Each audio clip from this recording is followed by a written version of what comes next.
भयान्नाः बालोभ्याः शान्ति शान्ति सुशान्तिर्भवतु सर्वारिष्ट सकलभद्रवशान्तिरस्तु श्रीमन्महागणाधिपतये नमः। गणेश के चरणों में चढ़ा दीजिए। लक्ष्मी नारायणाभ्यां नमः उमा महेश्वराभ्यां नमः वाणी हिरण्यगर्भाभ्यां नमः पुरन्दराभ्यां नमः माता पितृचरणकमलेभ्यो नमः श्रीमद्गुरुचरणकमलेभ्यो नमः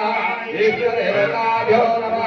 कुलदेवताभ्यो नमः ग्रामदेवताभ्यो नमः विधानदेवताभ्यो नमः वास्तुदेवताभ्यो नमः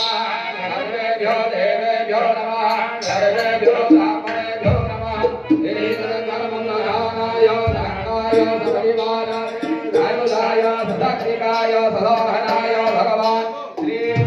आटुदेवाय नमः श्यामदेवाय नमः नमस्करोमि पुण्य पुण्याहं दीर्घमायुरस्त्री भवन्तु दीर्घमायो दीर्घमायो नमोदराज विघ्नो विघ्ननाथो विनायक